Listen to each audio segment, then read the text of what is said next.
Welcome to Unleashed at Work and Home, the show dedicated to helping veterinarians, vet techs, dog trainers, shelter and rescue workers, pet sitters, and all the other animal crazy pet professionals manage their stress and find more joy. I'm your host, Colleen Pilar, and I'm thrilled you're here with us today. Make sure you hit the subscribe button on your favorite app so that you won't miss a single episode. This episode is brought to you by our free community, the Circle of Resilient and Thriving Pet Professionals. If you like the ideas shared here, then you're invited to continue the conversation with other lifelong learners in the community. You can find out more at colleenpilar.com. It's the perfect place for you to learn cool stuff, feel good, and take action to create the life you love. Come join us. Welcome back to Unleashed at Work and Home.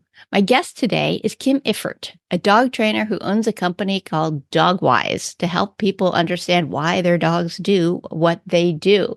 And I'm so happy to have you here today, Kym.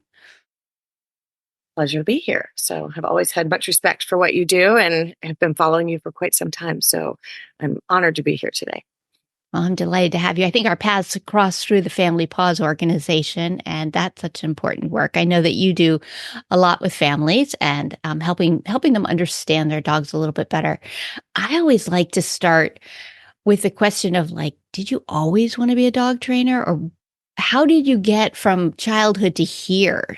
Because I think it's so interesting how each of us has had a different journey. So tell me, wind me back in time to, I don't know, 10 years old always seems like a time people start asking kids all the time, what do you want to be? So I'm curious, when you were 10, what did you envision?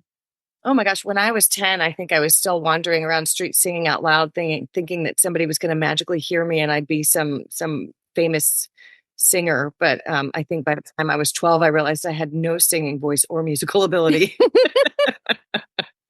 No, gosh, I have reinvented myself so many times. I have a degree in business and retail management. I used to want to be, when I went to college, my goal was to be a buyer for a chain of department stores or to own my own store. So that's where the bulk of my formal education came in.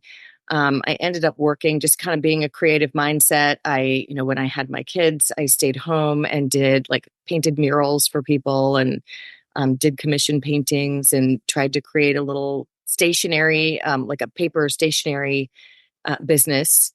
That was, gosh, what was that called? The Artful Attic. So, because I had a little office in my attic space and I would do, just cute, kitschy little things. From there, I started working in interior design because the mural painting and, I would help people with other things, and had been working as with an interior design firm in Chicago when we adopted a dog. And I had always had dogs, had always loved dogs. As a child, you go back to that 10 years old. As a child, we moved around a lot. My dad was military. So the dog was the one consistent thing in my life. That every move, I always had that one friend that was always still there. And gosh, I could tell that dog, her name is Samantha. I could tell her anything, any secret, and she wouldn't tell anybody. And so I always had a love for dogs. And we adopted this dog, Diamond, from a rural shelter in Indiana. And Diamond was this beautiful purebred Rottweiler. We had no history on her. And Diamond ended up having a lot of issues, so both physical and behavioral. And we were kind of working through some of those things. I was working with a behaviorist up in Chicago and a private trainer coming to my house and working with my vet. And this was in early 2000s, and still trying to, have 3 kids at home and their friends coming over with this potentially dangerous dog. And, it just was kind of a crazy, crazy life. And I remember we had to make a very tough decision with her, one that is still controversial to this day, but we made the decision to euthanize her for her behavior issues, just to, keep my kids safe and their friends safe and our community safe. And I love that dog. It was one of the hardest things I've ever had to do. It always is. Yeah. And at that time, I was working with an interior design client whose, biggest concern that was coming to me was that, the yellow stripe in the chair wasn't the same color as the yellow on her walls. And I just thought, you know what, if that's your biggest concern in life, you're one of the most fortunate people I know. And, hindsight, I'm sure that wasn't the biggest concern. It was manifesting from something else. But I had just saved a dog to turn around and kill it, in my brain. And so I quit my job and I decided I was going to try to make sure nobody had to do what I just had to do. So I decided to start studying dog behavior, and I found, ABC, Animal Behavior College, and started there with just basic, and it just kind of, jumped off from there. And, after a little while, I started working with shelters and rescues just to get some hands-on experience, and, realized that there's so many ways that you can help in the animal welfare industry. Um, and so here I am almost 20 years later, and, have found so many amazing organizations. And every day I learn something new, whether it's from, a class that I'm taking or a group that I'm working with. And Family Paws is just so amazing. The Legs program too, every day I learn so much more, and there's such supportive communities. And, but from the dogs that I work with and the people that own these dogs, like, it just, every day is a new experience. And, gosh, how can it get better than that? So, and at the same time, I feel like I'm helping people, I'm helping families, I'm helping animals, and, giving a voice to some of the voiceless. And here I am. Yeah. Big story. It's awesome. And I always promise that podcast episodes are not coaching sessions. And I have totally a question that falls in the coaching category. So I'm going to ask it. We'll see if it's fair game. With that trauma of making that hard decision and then deciding I want to learn more to help, what gave you the courage to go from what had to have felt just like such a difficult, hard, unsuccessful transition to, but I have within me the gifts that if I learn these things, I can help others and prevent them from being in this spot? Because I think I probably would have just run. I would have been like, wow, too much, too hard, too scary. I'm out. And instead you were like, wow, I'm all in. That might have been just plain stupidity. It's incredibly empowering. It is. Right. Just ignorance, absolute ignorance. No, it was such an emotional decision. And we tried so many things to not have to be there. And it was empowering to me to realize that, if I could have done something differently, what would I have done? Mm-hmm. And seeing so many people, in struggling situations, and seeing so many animals, I think it was more about Diamond, it was more about that dog, and I'm going to get choked up talking about it, but, and that connection, I think I felt like I owed it to her. Yeah. Sorry. No, I'm sorry. And also so glad. Like, thank you for sharing that.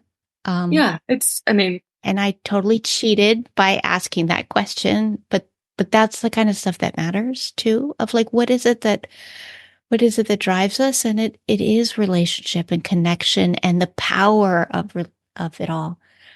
I've heard so many people talk about, that difficult decision as if it were made cavalierly. And I have never in my whole life encountered a single person who made that decision cavalierly. They may exist. And if they do, I would say they exist because they have built up such walls around their heart because of other trauma that they could make that decision cavalierly. Right. But in my life, I've talked to so many people who've made that decision, and it's always difficult. It always requires soul searching. And it's usually coming from the sincere, like, this is the kindest thing to do in this moment. Right. And that's a hard spot. Okay. So I totally cheated and went into a coaching session kind of topic area in a podcast. That was not okay. And yet, Thank you. Yeah. I mean, and I think to kind of get back to that question, like, I do have a lot of childhood trauma, and I think I have been so fortunate that I have been able to make good decisions and Mhm. find great people to Yeah. bring me through that. Whether it was as a child or as an adult, I mean, I will say my husband is the most amazing, patient, incredible man. I was so fortunate to find him, and we've been together since high school, which I think is a rarity that you find someone you can grow old with. I mean, we're coming up on, we've been together for over 40 years, someone that you can grow old with and still feel Hmm. that support. Um, and I think that that's been able to kind of let me look back at some of, where I came from and what those things were. And it does make me kind of dig into it, like my, other family relationships did not have great family relationships growing up. And now I dig into it and I'm like, oh, now I understand it wasn't always Yeah. me, it was them, And they're, and their experiences. Um, and then, coming into the dog world, it's not always the people. Sometimes it's the dogs, and it's so hard when we live in a culture of Mhm. save them all. Gosh, what a great Mhm. concept. What a great idea in a perfect world. And couldn't we feel that way about humans too? Save them all. What a great Yeah. idea in a perfect world. Um, and, working in this industry every day, and especially, my at this point in time or for the last several years, I've been working real heavily in shelters and rescues. So the people aren't necessarily involved, or at least the owners aren't necessarily involved. But when the dogs do find that place, and Mm. cats, I work with cats too. But when they do find that place, it is to me so important to help the person understand where this animal's coming from so you can move forward better. Um, and I think that's where all this comes from is, if I had known more about her, I could have moved forward in a Mhm. different place. If I had known, and, again, kind of coming to, dog wise, like, why does your dog do, like, why Mhm. was she that way? Um, and understanding, it took me a long time to figure out that, she was living in a Mhm. horrible place, so 20 years later, more than 20 years after having to make that terrible decision, um, I can talk to other clients and help other people kind of look at that and say, what is their quality of life? My quality of life is one thing. You as the family and the guardian of this pet, your quality of life is important, but their quality of life is also important, and we need to look at Yeah, all those different factors. So, absolutely. yeah, It is. It is big stuff. And it's a tricky thing because we talk about it all the time that it's not just simply environment and behavior. I mean, those play huge roles, but that you are right, looking at an entire family system here and trying to figure out what is the best right, thing for everyone here. And also, what are the simple tweaks that you can do that make things better? Because the best behavior plan in the world is unworkable for most people. Like here's right, everything we could do. And people go, ugh. Yeah. right. Um, Yeah. And that's one of the greatest things. Like I learn continually so much from family pause and just remembering, what it was like to be a mom of three kids running a household with a job and a dog that nobody could come in the house, mhm, like, how do you manage that when your kids are, we were so fortunate. My kids walked to school every day. We lived in a community where we were, it was like a little Pleasantville neighborhood, and they walk to school and they walk home, and sometimes they would bring a friend home. And I always had to have this, like, the dog has to be put away and she has to be in the crate in the room with the door locked. And, just in case someone happens to walk in with my kids. And, um, and it's so interesting, like looking at, Family Pause was probably the first organization I got into that was like, you have to look at how other people live their lives, and all of the hundreds of different dynamics that come into, a single day. Um, and that's been, I also worked when I first moved to Nashville, I worked with an organization that worked with underserved and, families mhm. dealing with trauma or young adults dealing with trauma. And understanding like your last 20 years has led you to this experience today, that you might not know how to mop this floor, the way that I'm asking you to do it because you had 20 years Yeah. of not learning, it's so interesting that you have to meet each person and every animal, where they Mhm. are in this moment and figure out how to go from Mhm. there. So And what's your best tip for helping people do that? To actually just meet meet everyone right where they are in this moment. Oh my gosh. That's kind of a tough one because It it's is. different for every person. But I think, I think always kind of trying to live outside of yourself, like, there's that saying that you never know what Mhm. somebody else is dealing with. And I think that that is so important to keep in the front of my mind. Like, I know I'm dealing, with, all these different factors Mhm. going on every day, every moment, but making sure that I have that understanding that, Yeah. everybody else is too. I think we're living in a tough world right now where everybody is feeling so defensive. And what they're feeling defensive about is, everyone is different, but we have to come to a point where we can also be compassionate Mhm. and empathetic, about the fact that everybody's living a different life. Everybody has different reasons and different thought processes and different experiences. And, um, it's just my biggest tip is just try to make sure that you're being understanding and thinking Yeah. outside of yourself. But also, one of my biggest challenges is setting boundaries. So I think those two things don't always go together, but I'm trying to make it work We're somehow. always living, learning, growing. So much to do. I'm curious Yeah. if we leave you in your original timeline working in interior design and then project you out 20 years. So here you are 20 years later, having done all of that for all that time. And then compare that, Kym, to you now. What's something that you know, what's something true or real for you that you think you might have missed had you stayed on the other path?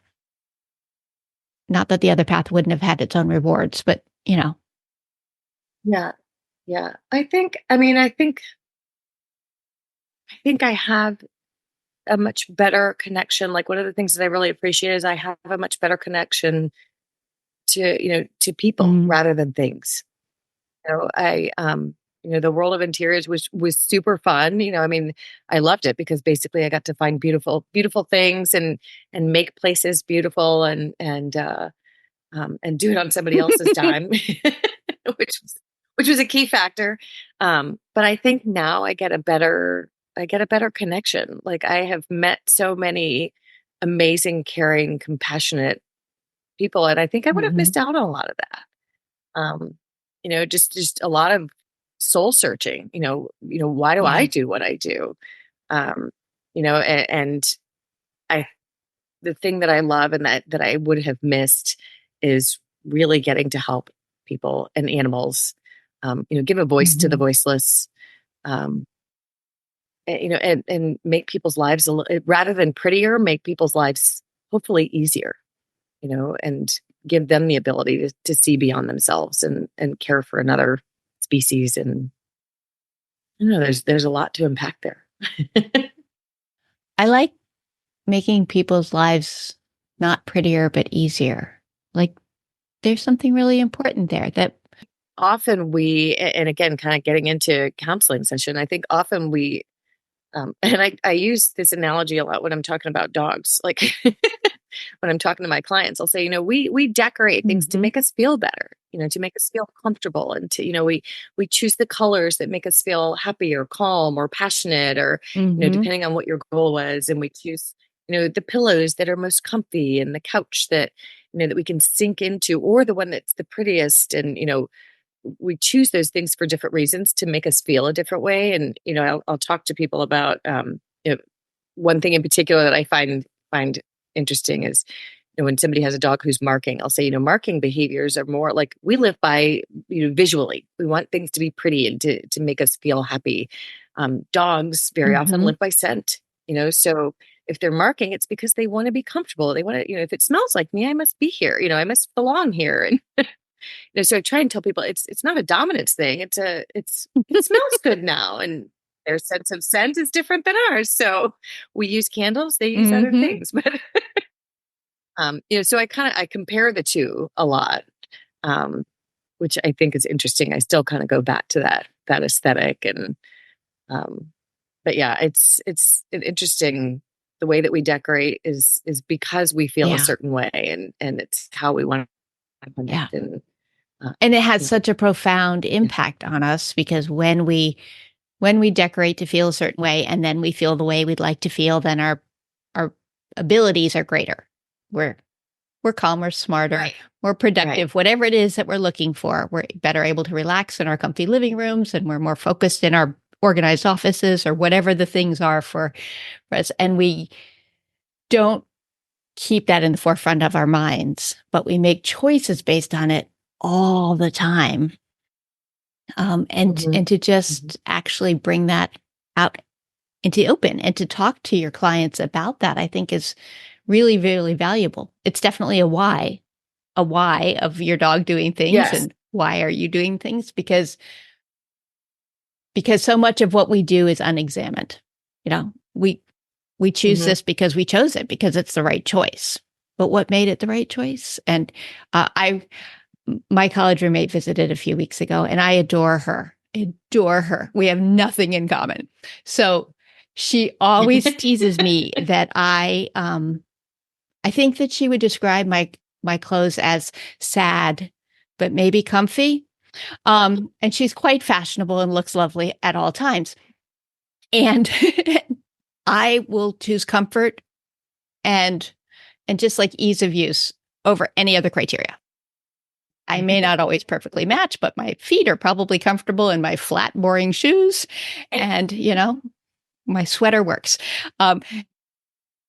And so we went shopping together. We had this really interesting experience in a shoe store where she kept pulling out shoes and going, these are cute and these are cute and these are cute. And I was like, I'm not even sure I agree they're cute, but they're definitely not comfortable. And right. They're cute as long as you don't have to get up and stand and walk anywhere. and she put out one and she was like, these are as boring as I'm willing to look at for you. Try these on. And I was like, I don't think they'll work with socks. She was like, you wouldn't wear socks with these. And I'm like, I always wear socks. And she's like, you're killing me here. But our filters, like if you had sent us each into that place alone, neither one of us would have thought that much about why all these different kinds of shoes were here. But just to have these conversations, she wound up buying this crazy high platform strappy sandal shoe. And I absolutely believe she's going to wear it, to Walgreens on an ordinary day because she just put those shoes on with her outfit and she looked great and off she went. And I'd be like, I have nowhere to go in a platform strappy sandal shoe. But then when invited to a party, I'm like, I don't have any actually cute shoes because they're all comfy.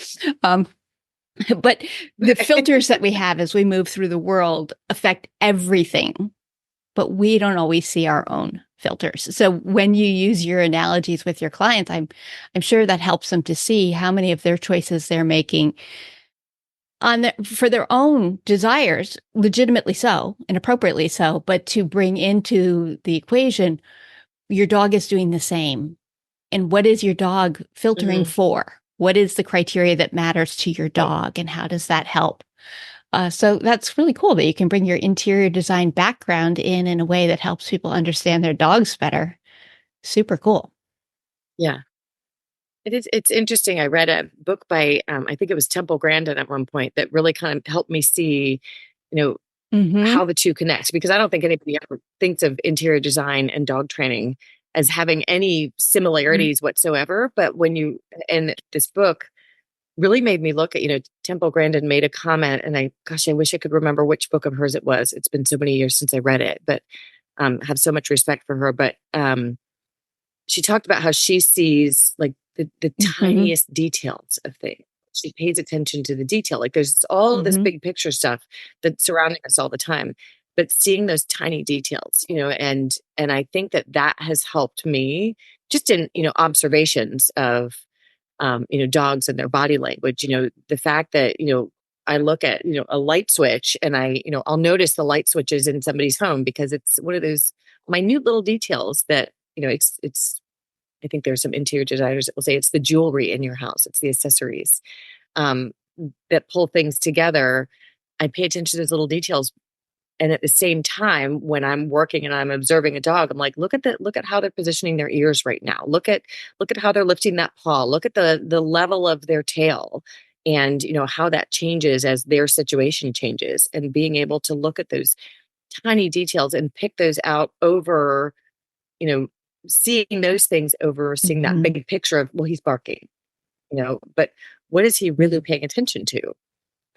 I think has been Yeah. super helpful. That's where those two worlds collide, and nobody Mhm. would ever really feel that way or think would happen. But I've been able to kind of find those little Yeah, and it gives similarities. you an eye for knowing what's the difference that will make a difference. Like what's the little piece that we could change here that will make both sides happy. And with greater understanding. That's awesome. It's fascinating to me in all these conversations with different pet pros is that people have come from so many different backgrounds. And it's always that case of like you'd never think this and dog training go together. And they do Right. because our brains really are wired to Mhm. use our skills in different ways. And so a person who was good at interior design or accounting or pharmacy work or like all sorts of crazy random things, restaurants, can find ways that this relates because our brains are good Right. at that. Um, I always ask my guests to share some words that have meaning to them, and you shared a quote that I've always loved. It's a Rumi quote. Let the Mhm. beauty of what you love be what you do. Tell me a little bit about those words when they came into your life, why they stick with you. Oh gosh, well I had a tattoo around my wrist that is that Oh quote. wow. And yeah, I don't know if you for those who aren't seeing it, it's all of my dogs that Yeah. I've lost are tattooed around my wrist. Oh, there they And it are. started this about the same time. I found that quote when I was kind of in that place of, had just lost Diamond and was working with this client that was kind of driving me crazy. And, how do like, and again, interior design, I loved it when I did it, but it wasn't my life. Like I didn't want that to be what was Hmm. consuming my life. And, in trying to find a way to get through this, that situation and that thing that we had just done, when we had put Diamond down. I was like, how do I make my life about something that I love? And, it kind of came back to I'd always loved my dogs. And that's, like I said, when I went back to school and started, trying to study to become a dog trainer and, work on those first certifications, I was like, if I love what I do, and I don't necessarily agree with that quote of, if you love what you do, you'll never work a day in your life. I don't necessarily like I love the thought behind that, but yeah, I work hard Oh yeah. and it's not always pretty and it's not always happy, but I still, at the end of the day, I go back for that same punishment more and more because I really truly do Hmm. love that. I can make these animals and these humans' lives better. I love Yeah. dogs for all their dogs and cats and horses. And as a kid, I used to love riding horses, and um, you know, there's just so much to be said for the simplicity of the relationships that you can have with animals. That never Hmm. being judged. Although I did have a dog once that I swear was judging me all the time. She made me much smarter and made me a much better dog trainer because everything I taught her, she used against me somehow. She's a border collie. Um, crazy smart. Um, but yeah, Hmm. it's that, if let the beauty of what you love be what you do. And if I can make those connections, like I said, it's definitely work, but at the same time, it makes me wake up every morning feeling like I can go back and keep doing this. I love my clients and I might not love them in the moment, um, but I know that Hmm. I can have an impact. And yeah, it puts a smile on my face every day. Even those hard days, I can go back and remember a situation that I made something better for someone, and that just resonates with me. Just my purpose is making sure that other people have a purpose, I guess. So Hmm.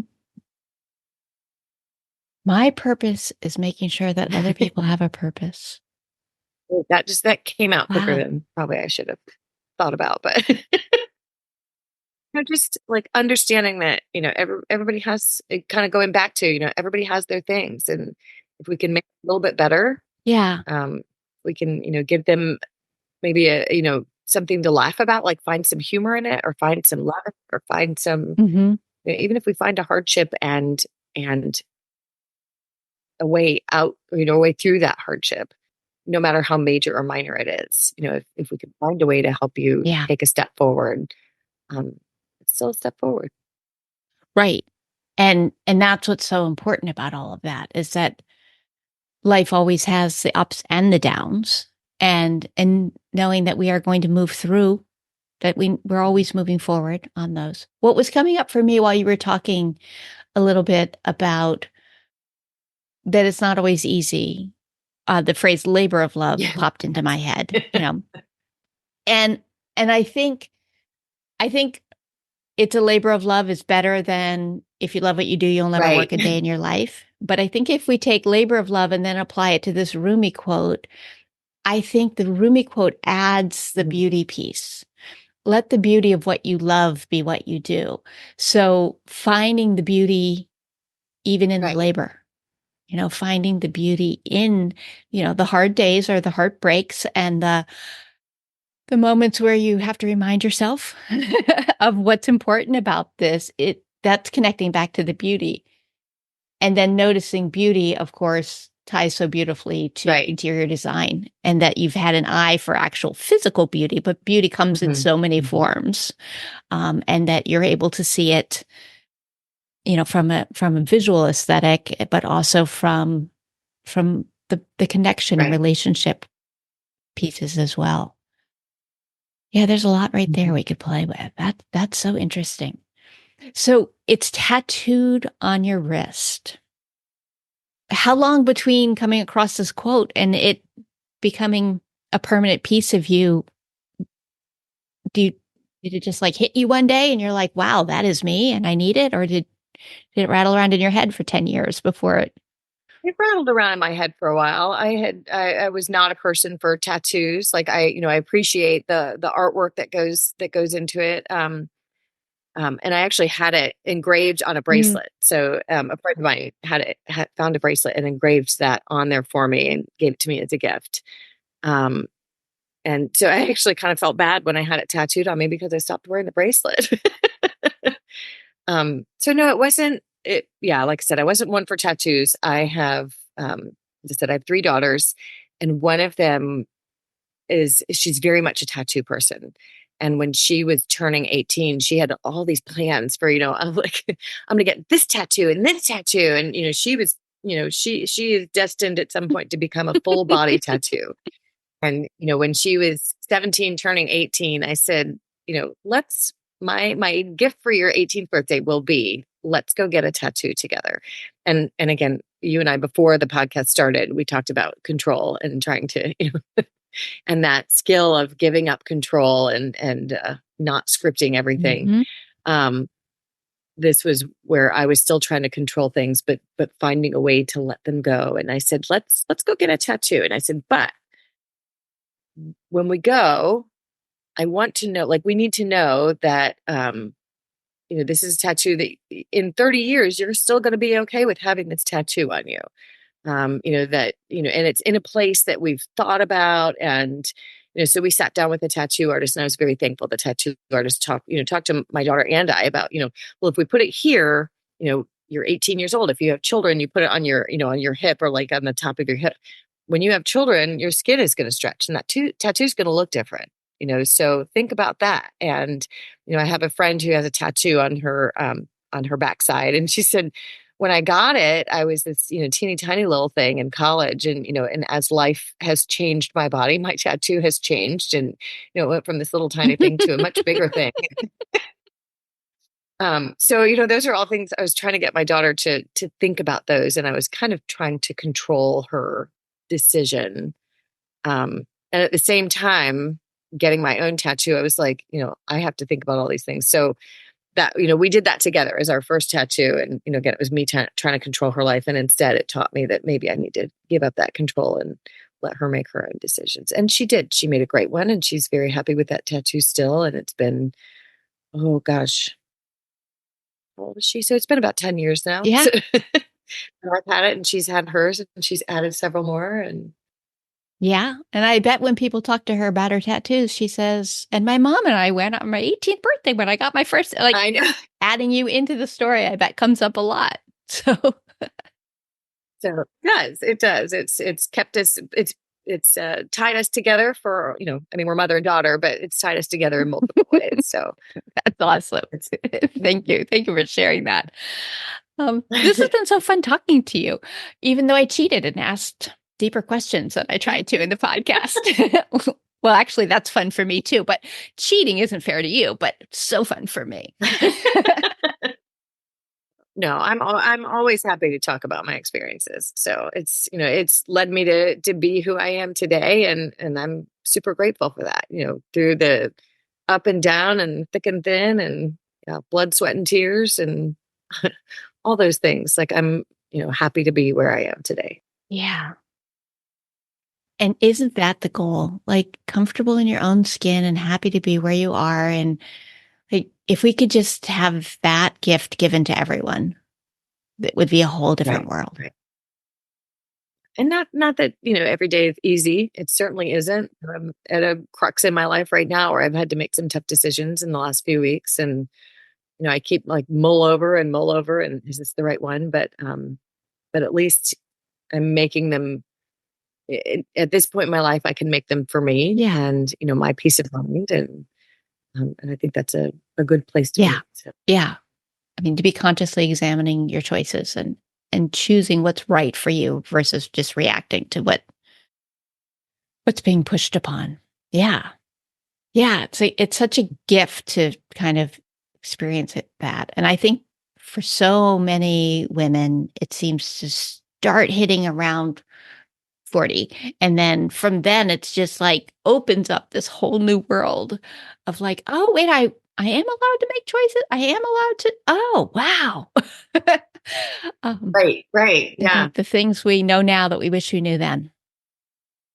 Yes. Yeah. There is a certain freedom and each decade that comes now, there is a little bit of freedom that comes with, now I can make this decision for me.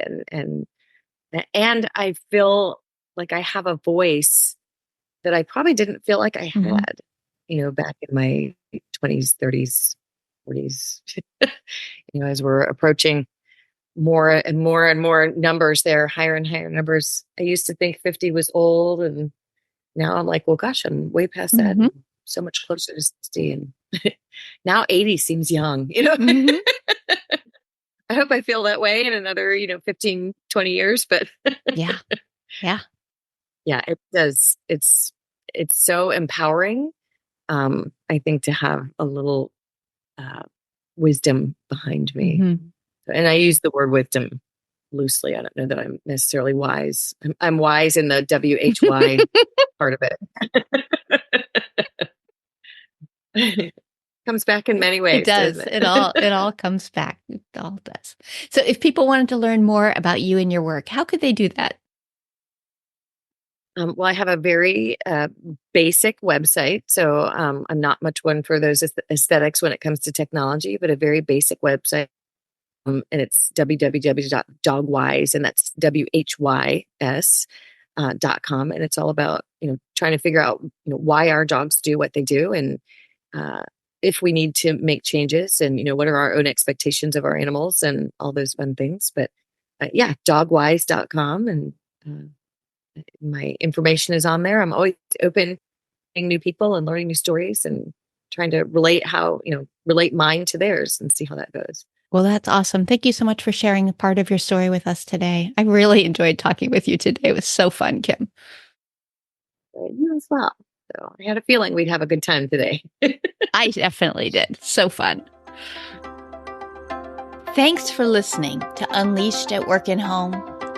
I invite you to come learn more at colleenpilar.com, where you can be steady, be strong, and be long.